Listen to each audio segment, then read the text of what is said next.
Morning, my family, and welcome to the Calmie African Diary Show right here on the Black Hot Fire Network Media for the 21st century. Of course, we are on the 17th day, and the month is March, and more reasons as to why we should be happy considering that we have been able to see another day. Being in a world whereby today someone is existing, the next minute they are not existing, we need to be grateful for that. My name is Calmie, and you are tuning to the blackwoodfirenetwork.com. To the Blackwood Fire Network. And this is the Calmie African Diary Show, and I'm looking forward to a very exciting show. Remember to feel free to interact with me. Remember to feel free to give in your views regarding the topic that you do have today. And of course, in regards of today, we will dig a little bit in history, but we are still going to focus on Ghana because a lot is happening in Ghana, and I think that is one thing that is going down in history. So we will be focusing on that. Feel free to interact with me. Feel free to give a view regarding that. And to the family who are tuning, I just hope that your day is turning okay. I hope that your Wednesday morning is turning okay. In Nairobi, it's already 1 p.m. It's already 1 p.m. in Nairobi. But I understand that in different places, this is the time that majority of you are waking up to go, to like run the errands for the day. So I hope you are doing okay. And if you're not doing okay, trust me, I just keep telling myself that everything happens for a reason. And it is good to be as optimistic as possible. Also, it is good to always, of course, attract some positive vibrations in your direction as much as you might be going through something. Karibuni sana, the Calmie African Diary Show right here on the Black Hot Fire Network Media for the 21st century. And remember, if you've not if you've not had the opportunity to get to interact with us, you can simply get to log on to www.blackoutfirenetwork.com, and once you are logged in, you can proceed and get to watch some of the episodes you might have missed. You can also proceed and get to listen to the live music that gets to play on the Black Fire Network. You can also get to continue and get to read some of the blogs that are lined on the Black Fire Network. And last but not least, we also do appreciate you supporting the stream. You can simply do that by donating onto www.blackoutfirenetwork.com. Karibuni sana, just 2 more days to Friday. I'm telling you one thing about this year 2021 is that in Swahili we say vitu zinaenda haraka sana, that things are just going on a certain type of a speed. So if you've not planned how this year is going to be, if you've not budgeted some things that you need to do, trust me, you'll be caught up with time, and you'll just be at the end of the year and you're like, I haven't really achieved what I wanted to achieve. So we are on the 17th, and this is just the 2 more days to Friday. So you can imagine that way, the weekend is already here. I mean, things are just going so fast. So of course, remember to always update yourself on some of the things that you really need to do. Also, a reminder that the Tanzanian tour is still going on. It is still going to take place. Whether it rains or not, it is still going to take place. And talking about Tanzania, you know, Kenyans on Twitter, I just like referring to Kenyans on Twitter as if it's a different lot of people. But Twitter is a place actually whereby you can get to express yourself the way you really want to be. And Kenyans on Twitter do not leave that opportunity to go like that. So, talking about Tanzania, Magufuli has been. I mean, the whereabouts of Magufuli have not been known, and it's of course, it's 2 weeks now. Nobody knows where Magufuli is. Of course, we've had rumors that he was sometime brought to Kenya, and as if that is not okay. Some time back, they say that he was airlifted to India. So rumor has it that either he had stroke or might be COVID. Of course, those are just rumors. It is alleged, and it saddens me to see how Kenyans on Twitter, every time they keep checking on Twitter to see whether the death of Magufuli is announced. I mean, how can you hate a person just because they are strict? How can you hate a person just because they get that is to stick to their morals? Well, personally, I do not have anything about him. I think I just love how he gets to govern the country. But Kenyans on Twitter just are patiently waiting to hear that Magufuli is dead. But this is because, of the fact that in Tanzania you do not get to wear masks and so on. So people are really trying their best. People are really are trying their best, of course, to see if of course, Magufuli gets to be affected by this entire situation. But then again, whether he is alive, we are still wishing him the best, and of course we are waiting for the updates. And also I've seen different opposition leaders in Tanzania. Actually, the opposition leaders, they are the ones who seem to be extremely concerned with the welfare of Magufuli, because they know that if anything happens to Magufuli, they are going to benefit a great deal. Perhaps they're going to be re-elected. That is, sorry, they're going to be elected. Well, it's politics, and everybody wants the cake for themselves. But we are wishing him the best. That is the quickest recovery if he is not feeling okay. And of course, we definitely, I'm concerned. Like, I need to hear him speak. I need to hear him, of course, give people assurance. But then again, we just keep on waiting. And moving on from that, remember, we'll be going to Tanzania, irrespective of well, there's nothing bad going to happen. I'm just saying we'll be going to Tanzania come the month of April.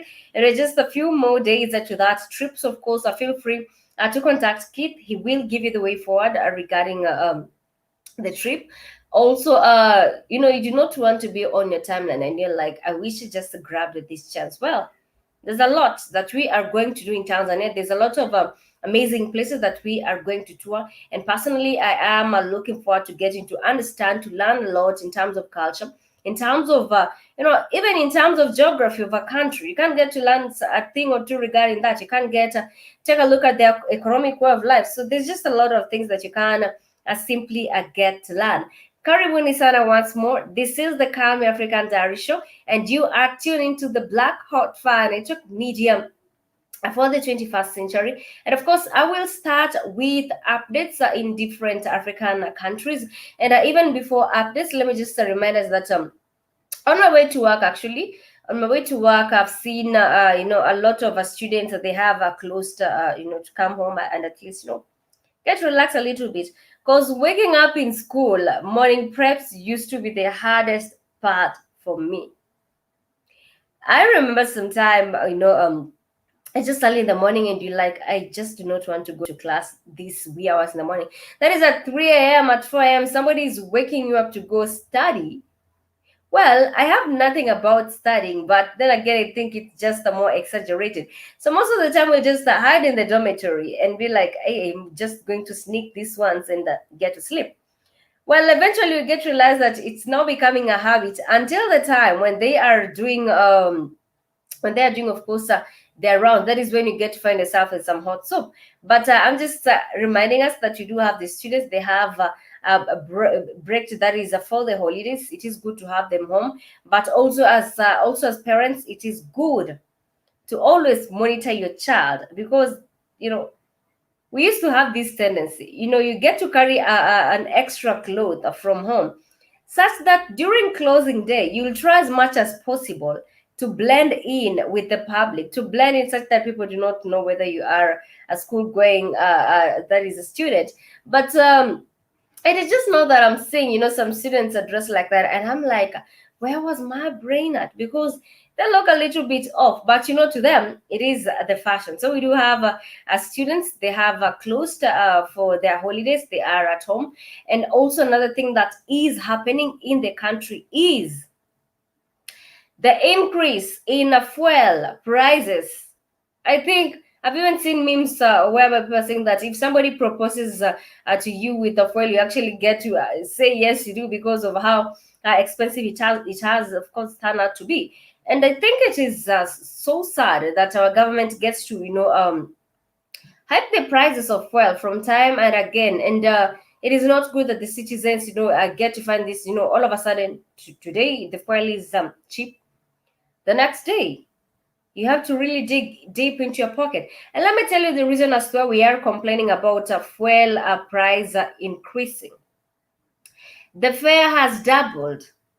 That is one thing. The budget that you did have for that month has already been tampered with. In terms of if you are in the public transport business, it will mean that you'll have to extort a lot of money from those boarding your vehicles, such that you can be able to buy the required type of fuel. So I think everything is just messed up. Everything is just affected by this increase in fuel prices. And of course, the different people have been having different views regarding this.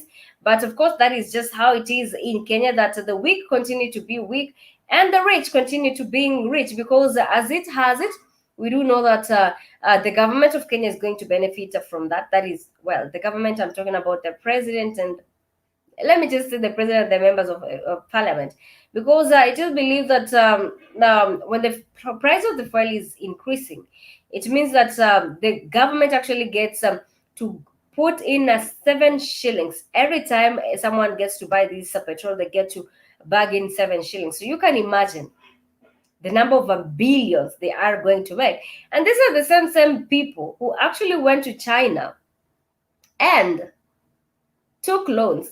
So we are paying indirectly to these loans that we never even knew what was used to do with it, loans that we never even got to benefit anything from that. But we'll be back to update you more regarding that. And remember, this is the Calmie African Diary Show right here on the Black Hot Fire Network. We are taking a short musical break, but we will be back to continue with the show. Remember to keep it the Black Hot Fire Network, and of course, we do have a lot in store for you. Do not go anywhere. And of course, we really appreciate everyone who has tuned in, everyone who is listening. We do appreciate you, considering the fact that we do have a difference in the timings. Let's take a short break.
Welcome back to the Calmie African Diary Show, right here on the Black Hot Fire Network, media for the 21st century. I trust that your morning is going on well. I trust that your morning is turning out pretty much, of course, fine, considering that you do have, a lot of activities actually that are taking place, considering that every day is a new day. So I want to start with this disturbing story. Earlier on, I just told you that students have actually breaks, that is from school, and they are going home. And let me tell you, life in school is the hardest thing. Dealing with the morning preps, dealing with, we used to call it a manual work, dealing with incomplete homeworks, because sometimes you just gotta be lazy sometimes. And the time that you are lazy is the time that they actually get to check your work. So yeah, being in school is one tough thing. Dealing with the meals, especially if you're coming from a school where they do not allow food from outside. I'm talking about my high school. Back in Form 1, they used to allow food from outside until it now became an issue. It was, let me put it, it was more like a racism in quotes, because now some students were are mistreating other students. But as we got to proceed, food was banned. And let me tell you, waiting for that clock to tick 12:30 for you to go eat that meal was one hell of a journey. Only for you to reach there. And we used to enjoy the likes of a githeri. Githeri is just a mixture of amazing beans. And this githeri, most of the time it was infested with weevils. I think that is what made it sweet, because it didn't have any alternative, so to you just tasted sweet. And also another thing that was put into that githeri, an ingredient, until now I'm trying to like tie the knots, that they used to pour some little bit of kerosene in our meals. And I think it still happens. And it was quite disturbing for you to eat that meal, for you to enjoy that meal, but you did have no alternative. And they used to say that putting kerosene in the meals used to reduce your hormones being extremely active. But I think that was just a lie. That was just one way of mistreating us. So, as if that is not enough, in South Africa, a head teacher right now, he is held, of course, he's now being questioned, because from the image that I've just shared, that he slipped his phone in a loo. It's a pit latrine. Most schools out here, we do use, okay, they do use, why am I forgetting that I'm done in school? Most schools in Africa, they use pit latrines. Pit latrines are the most unhygiene type of latrine. I remember in our high school, if you have to go to those latrines, you have to leave your sweater outside, because if you go with your sweater, the stench that you'll come out with was just something. I wouldn't want that again. So this head teacher made pupils.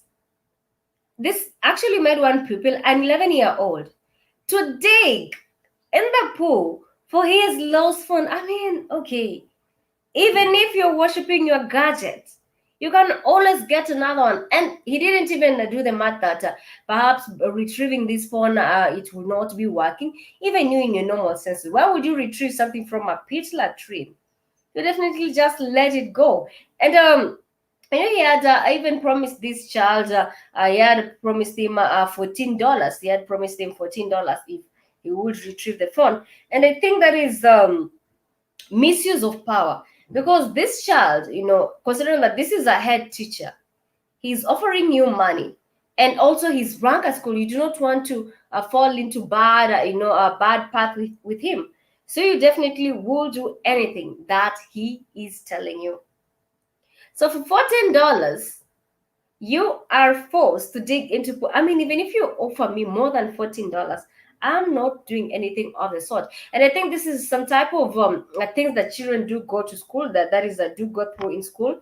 And it is lucky that this was a day school, so of course he was able, to like go back home and get even the parents, the grandmother, actually, from seeing him the way he was.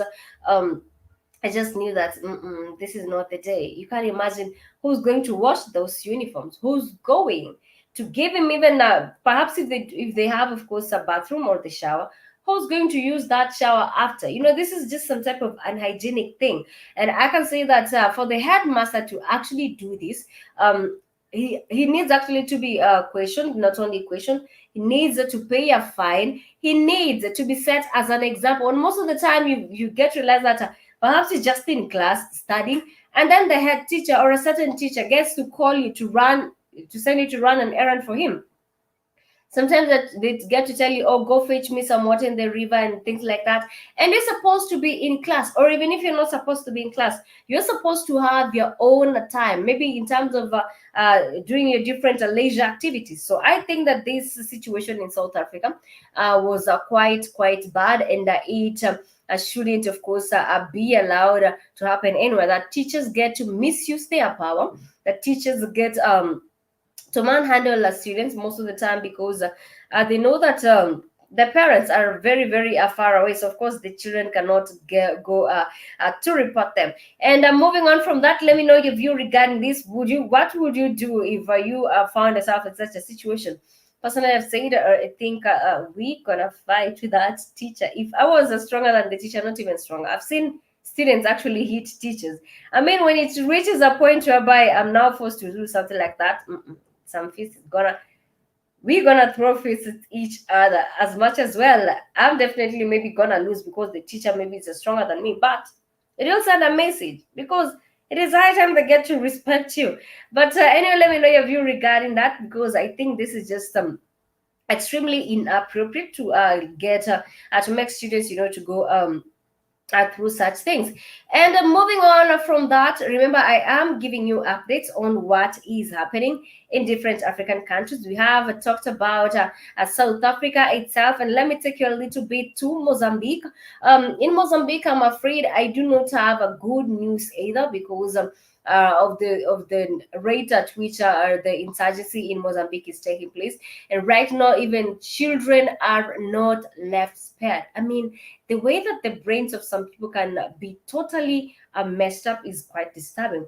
How do you go to a point of even beheading children? Children are no longer even a threat to you. I'm not saying that you should behead their parents, but just because Mozambique is fighting for attention, whereby the militants, I'm talking about the Al-Shabaab.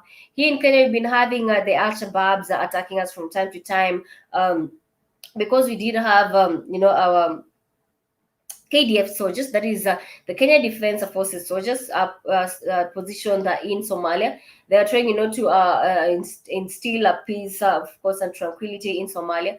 So as a result, we've been having different Al-Shabaab attacks taking place in the country. But recently, I'm grateful that the attacks have ceased, that we do not have these attacks. So I can imagine the children, or rather the families in Mozambique, how disturbed they are that living another day is a miracle. Because if you are on the run, even finding the time to sit down and cook a meal is something, because you cannot risk cooking. And maybe the militants seeing that smoke, they'll definitely come for you and your family. Not forgetting that Mozambique has been hit by cyclones from time to time. So you can imagine running for your dear life, cold, because perhaps the clothes you carried, they are already wet. That is what is happening in Mozambique. That mothers are hiding in the bushes because they have no alternative. Even if you try to help, it will not really benefit you. That mothers are hiding in the bush and watching as their 12-year-old, as their 11-year-old, and so on, being beheaded by these militants. And the reason as to why they are fighting, the militants are harassing the people, rather than the militants sitting down and having a talk with the government, it is because they believe that the civilians are enjoying, of course, that is, they are enjoying some of the benefits from, the Mozambique gets to deal with gas. They believe that the citizens in Mozambique are benefiting from that. It is quite sad that you get to kill someone just because of you assuming. And from the images that I've been seeing, it really this really doesn't add up. The fact that these you know, militants. For the militants, they are that is the Al Shabaab. The Al Shabaab are also known as they are just known as the youth in Arabic, and they believe that the citizens in Mozambique are benefiting from the gas, the gas deals. That is the gas industries. They are also believing that the citizens are benefiting from ruby. So as a result, instead of getting to sit down and get to have a talk, they are going from house to house and beheading the people. That is just some of the updates regarding what is happening, of course, in different African countries. We are taking a short musical break, but we'll be back and we'll get to take a look at what is really happening in Ghana. Keep it the Calmie African Diary Show right here on the Blackwood Fire Network Media for the 21st century.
Welcome back to the Calmie African Diary Show right here on the Blackwood Fire Network Media for the 21st century. And of course, before we did get to take that short break, I have been updating you on what is happening in different African countries. And today we are going to focus on Ghana, because Ghana is just one of the beautiful countries. And for a fact, did you know that back then in the days, that is the ancient Ghana, that Arabs thought that gold was grown in Ghana. And this is because of the abundance in gold, that gold was just everywhere. Well, as opposed to now. And of course, okay, still Ghana has some gold, because Ghana is known to be the largest producer of gold in Africa. And of course, apart from gold, also it is known to be the largest producer of cocoa beans. Of course, Ghana has still some amazing facts about it. We also do have the unique clothing. Also do have the unique clothing in Ghana. That is the Kinte cloth in Ghana, which has approved to still maintain and be the most expensive type of clothing ever. And for a fact, we have been saying, or rather not have been saying, I do have a friend actually. Sometime back, she used to live in Switzerland, and she used to come with the chocolates. And before, let me say, before I found salvation in quotes. I used to think that hey, Switzerland has just the best types of chocolate, not knowing that they get the raw materials from Africa. And trust me, right now, if you even get to go out there and ask someone which country has the best chocolate in the world, they'll tell you Switzerland. Not doing the research and knowing that these raw materials, I'm talking about the cocoa raw materials, that they do get to come from Africa, Ghana. And we have been talking about how young kids, young children in Ghana do not even know the happiness of chocolate. You and I have interacted with chocolate, of course. It is my favorite. I just, chocolate has been known it has known, of course, to make you happy, in terms of boosting your moods. Also, it has been known in terms of brain formation. Well, I do not know how true that is, but this was amongst some of the facts regarding chocolates. And these young children in tattered clothes working in these cocoa farms know nothing about the sweetness of this chocolate in a country whereby they largely produce that is the cocoa. And I am happy that Nana Akufo, he made a visit last year to Switzerland. And of course, like any other European nation, when you know that you are milking something from the African people, they thought that, well, Nana Akufo is here, then the deal is going to be better.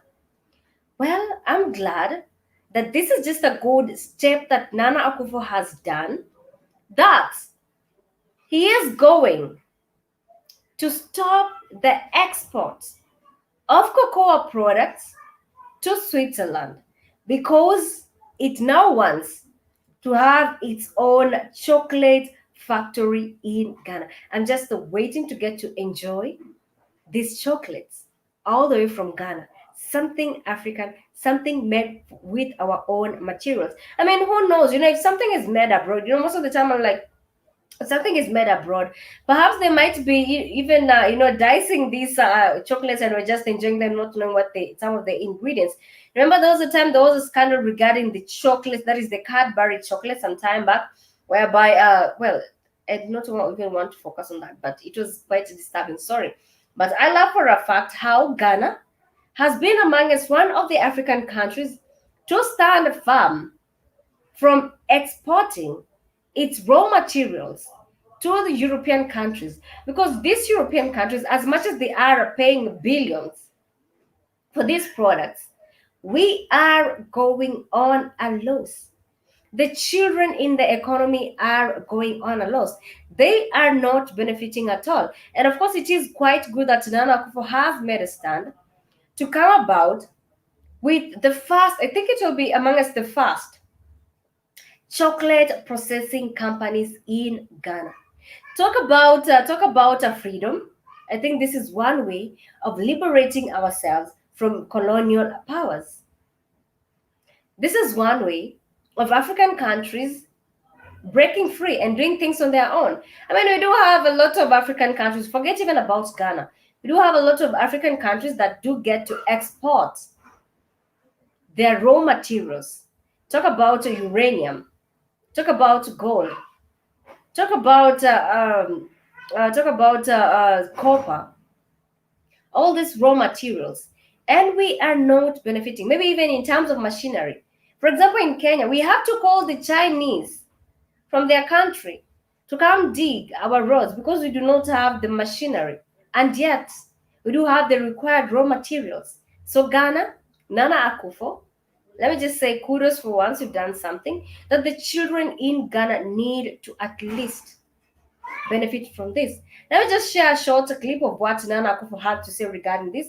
And I just felt to move that we are seeing a light at the end of the tunnel. And I'm just hoping that other African countries can as well start doing things for their own, that is for themselves, that African countries can be able to use their raw materials in a way that it will better the citizens of that country rather than exporting these raw materials to European countries, getting those billions, but in the real sense, we are over exploiting ourselves.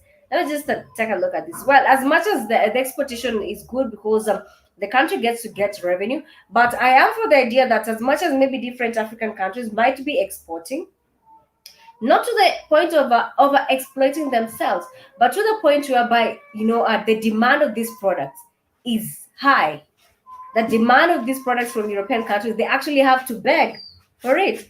Let me tell you, if I was a leader, these European countries will have to like beg me literally for my products. Let me just share what Nana Akufo had to say. And remember, this is the Calmie, that is the Calmie African Diary Show right here on the Black Hot Fire Network. And it's more like we are celebrating that Nana Akufo has said enough is enough. That the children of Ghana need to even get to enjoy some of these that the children of Ghana get to enjoy, of course, some of these cocoa plants. Let me just share that video with the family. All right, here we go.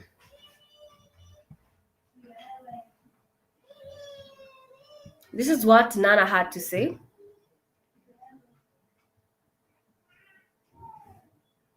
This visit is historic because it is only the third ever from a country south of the Sahara and the first since Ghana obtained its independence in 1957.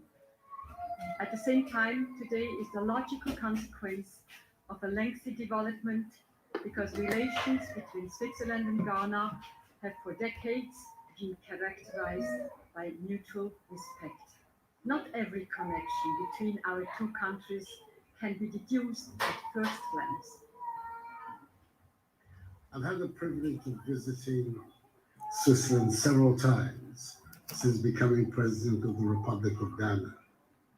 My last visit was to Davos nearly a month ago, where I participated in the 50th anniversary meeting of the World Economic Forum.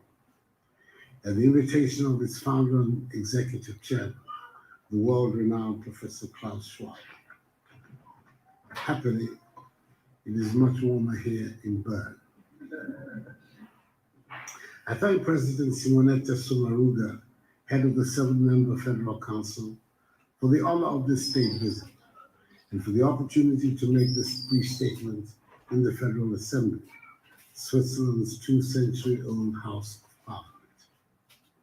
Excellencies of the Federal Council, relations between our two countries date back to the 19th century, when the Basel missionaries arrived in the then Gold Coast, now Ghana, to undertake evangelical work.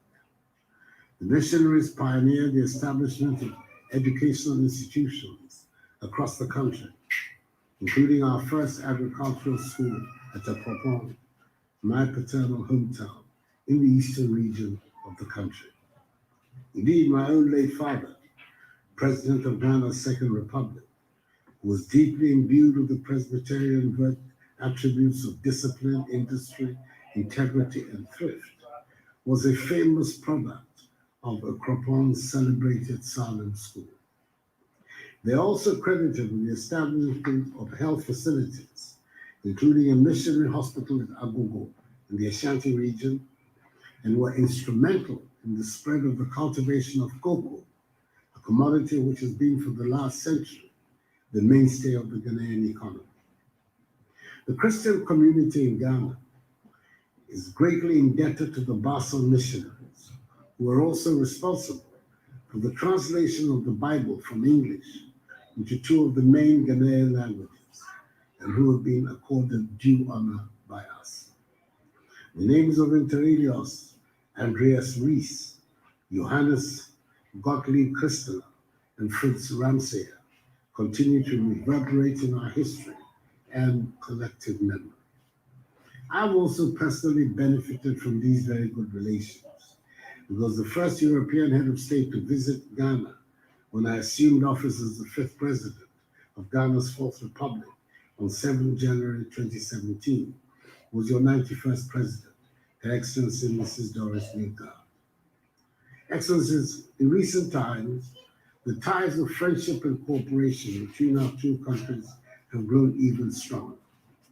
Technical and financial assistance from the Swiss government, which has provided to the Kofi Annan International Peacekeeping Training Center, have helped it carry out its activities and achieve its vision of becoming the preferred center on the continent for training, education, and research in matters of African peace and security. Again, in September 2014, the Swiss government provided assistance to Ghana, which helped ensure that the country did not record a single case of Ebola, the virus which unfortunately ravaged some neighboring countries in West Africa. In May 2017, our two countries signed a $2.6 million United States dollar remittance grant facility to help lower the cost of remitting money to Ghana. Ghana is currently Switzerland's largest trading partner in sub-Saharan Africa, largely from the export of gold and cocoa to Switzerland and the import of chemical and pharmaceutical products, as well as light machinery and military equipment from Switzerland.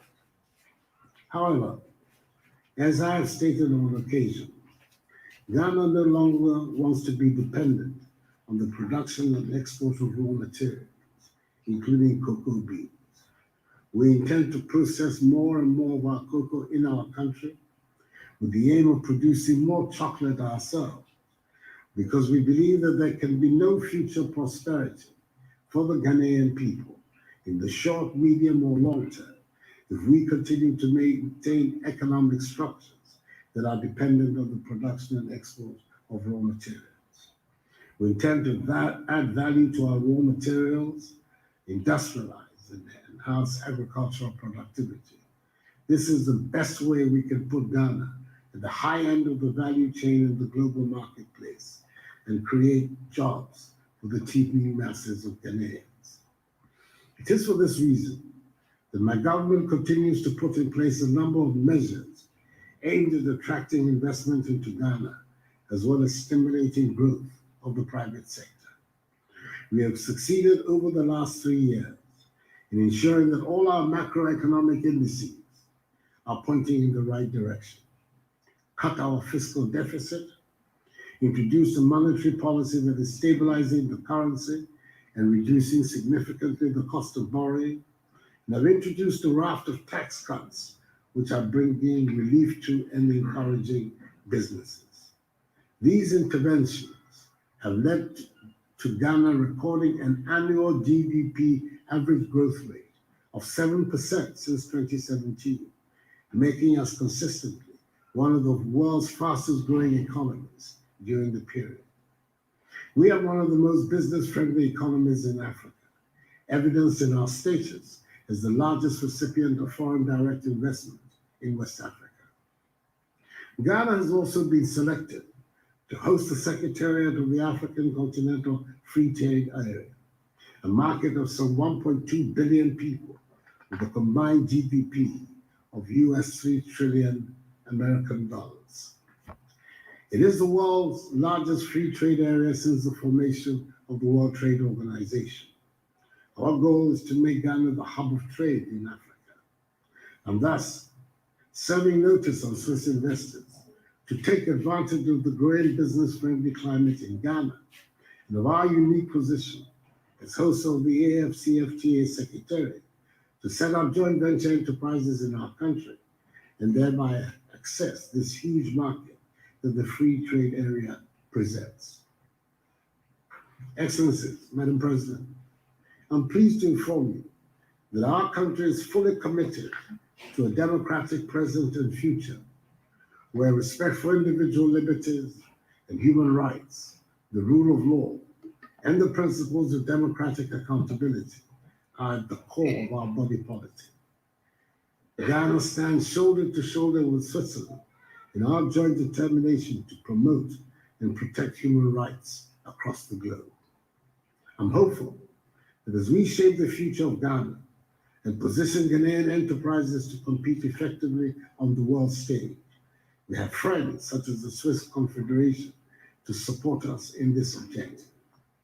We are determined in Ghana to ensure that succeeding generations of Ghanaians do not become victims or pawns of the international economic order, but her beneficiaries.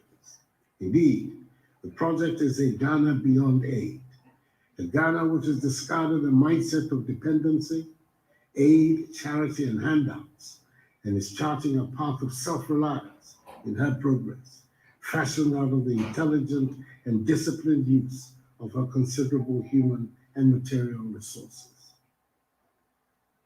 That is by the one and only Nana Akufo. Of course, it was, let me say, it's more like a shock. It was more like a shock, the fact that he's done. Ghana is done exporting its product all the way to Switzerland. Considering that, there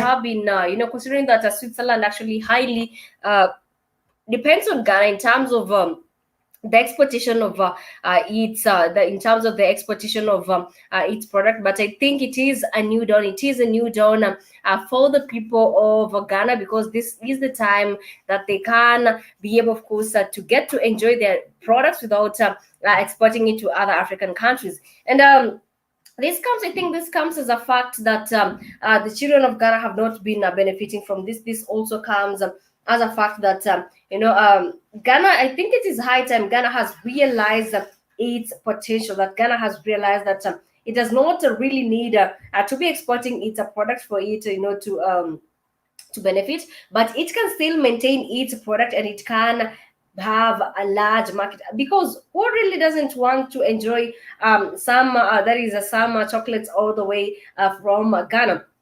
Ricardo said, Ricardo, welcome to the Calmie African Diary Show. I hope you are doing okay. And to those who are listening, I hope that your Wednesday, I was almost saying Monday, that your Wednesday is turning out quite okay. And remember, we are just 2 more days to Friday, but it is good news. At least we are almost finishing up with the good news that enough is enough, that our brothers and sisters are awake in Ghana, that as much as any African leader who would have gone to a European country, most of the time they are going there to sell their people. But this time around, Nana Akufo has put a stop on it, that enough is enough.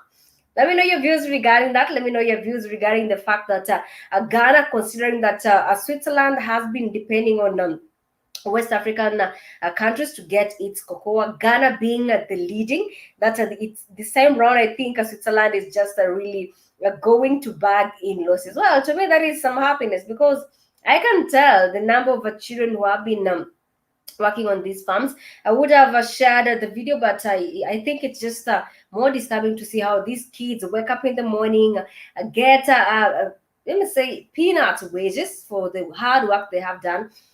These are the same kids who have been denied the opportunity to study. These are the same children who have been denied the opportunity to spend their leisure times as kids, just because they need to work on these farms. These are the same children who have been denied the ability to grow as normal kids, because most of the time you are subjected to some type of work that is not meant for your body. We do have the same situation in different African countries. You do have the situation whereby even children are forced to work in mines. For example, in the DRC Congo, children are forced to work in the mines, and it's not quite easy. And I'm just for a fact that it is quite some good news that we get to celebrate that. And of course, we are almost just a few minutes to winding up at the show, but let me know how your day is starting out. In Nairobi, it's pretty sunny. And this reminds me of how we get to tell that it's going to rain. because yesterday we did get to experience some a little bit of drizzle here and then. It seems like in the evening it's about to pour down. In terms of the signs, this is what actually our forefathers used. Is actually to take a look at in terms of determining whether it's going to rain or not. Of course, most of the time it is the color. It is the color. Of course, it is the color of the clouds. Most of the time, it gets you that the clouds change to turn. I mean, the clouds tend to be a little bit. Darker. That is one way of determining, or that is one way they used to determine that it was going to rain. And on my way, I saw some birds. I saw some birds going in circles in that is on this in the sky. I saw some birds are going in a circle in the sky, and this is also one of telling you that the rains are almost. Also, sometimes you might note that the birds are not in the sky. Sometimes the cloud might be quite clear, but most of the time you get to see that there's some birds that are just making some rounds in the sky. So this was just one way that is in terms of the traditional ways of predicting the weather. And different communities, they did have a way of weather prediction. Different communities, they did have a way of weather prediction. And of course, but one way that was a very general is that they got to learn this from one generation to another. It was in terms of seeing the ants. When you get to see the ants, um we call it a walking in a line. When you get to see the ants are walking in the line, that is was also one of telling you that the rains are about to come. Of course, we do have different communities that actually did get to predict the weather, but in Nairobi it seems like it will just get to pour down any minute from now. But remember, we have been talking about the fact that in Ghana, Nana Akufo has banned the exportation, or rather he's going of course that he is going, of course, to ban that is Nana Akufo is going to ban the exportation of course is going to ban the exportation of that is going to ban the exportation of that is of cocoa products in different that is in different African that is in Switzerland, which is quite a good thing that we are ready to do things on our own. It has been a delight, and we are almost coming to the end of the show. Let me know how your day is turning out. And family, remember, we do have the Great Tanzanian Tour that is set to take place the month of April. Just a few more days to that. It is set to take place, that is as early as on the 10th. We are almost embarking on that. Feel free, of course, to contact Keith. He will give you the way forward. Also, remember, we do have, of course, you can get to simply log onto www.blackoutfirenetwork.com, and you can get to listen to some of the shows that you might have missed. We do have the African Today show. We do have the 54 Correspondence show. We do have the Voices of the Motherland show. We do have the Swahili classes. I mean, the shows are just many. We do have also the African Today show, the Swahili classes. I've said that the 54 correspondents, Voices of the Motherland. That is just some of the shows that I have mentioned that you can feel free to interact with us on that platform. The Express show also is not left behind. And of course, remember, family, some of the reasons as to why you should get to join us in this amazing journey that is all the way to Dar es Salaam and Zanzibar is that you can get to learn the culture of the people, you can get to learn the history of the people, and that is what we are all about. The fact that you'll be on the ground, the fact that you will be able to see what is really happening, that is some major thing that that is some major thing that, of course, will get to boost your confidence as a person. Because if you get to find yourself in a heated debate, you'll at least have some facts, and you'll be like, yes, you'll still have, of course, some facts, and you'll be like, yes, I know this because I was there. I do have a fast hand information. You have talked about various things that have been happening in different African countries. And I want to finish, of course, the show with this situation that is happening, this situation that, of course, is happening, or whereby we have been talking about the tax increment in Kenya that we still do get, to go through this. Now, there's just this something that doesn't add up to me. I just want to finish with this. Remember, we have on this particular day on Wednesdays, we get to talk about culture. So this South African singing Chinese love songs. I mean, okay, as much as you're trying to be that relevant in the entertainment industry, I think it's a no. It's good, to get to like sing something that your people can get to familiarize themselves with. It is good that you get to sing something to appreciate yourself. So you do have this South African singing Chinese love songs. Of course, she is a lady. She goes by the name Elizaelo. We do have there's a way that our celebrities will always shock us that sometimes it could be in terms of their fashion, it could be in terms of their tattoos, it could be in terms of the plastic surgeries they do have to just remain as relevant, to just being a celebrity. I think sometimes it makes you some type of way, it makes you feel like other humans are lesser, are lesser than you. So this girl Elizaelo has decided that as if she cannot sing some South African tune, we do have a lot of different songs. I think you've interacted with the Amapiano song, that is the Amapiano challenge. You have a lot of South African songs that she can get to sing. And she has decided to just sit down and write some Chinese love song. Well, how hard can this be? And how pretty messed up can this be? So, because I've been watching some Chinese movies some time back, and I'm like, nah, nah, nah, nah, nah. It's just not for me anymore. But in terms of culture, some people are really trying their best to sound as unique as possible. But to me, this is not some uniqueness to me. This is just a thumbs down for me. We are coming to the end of the show. Let me know your view regarding that. As we do come to the end of the show, remember this is the Black Fire Network. Of course, this is the Black Fire Network, and we are pleased to be interacting with you. And we have been coming alive to you all the way from the Nairobi studios. And of course, to everyone who was listening to the show, I really do get to appreciate you tuning into the show.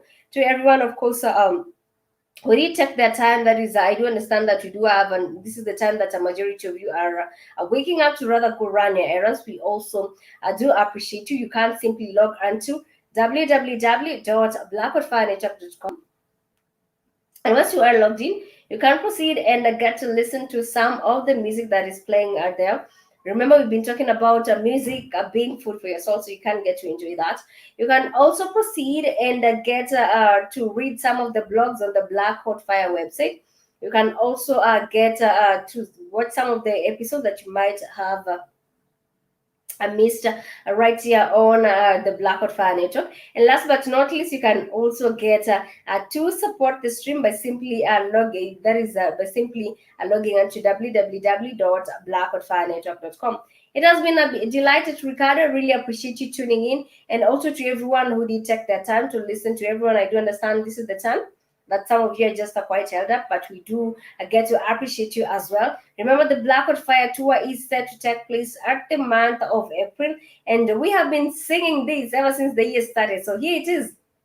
In Swahili, we say ishafika, or we say lisemwapo lipo, kama halipo laja. Let me repeat that. Lisemwalo, actually the word is lisemwalo lipo, kama halipo laja. Your Swahili teacher sometime he might explain that more.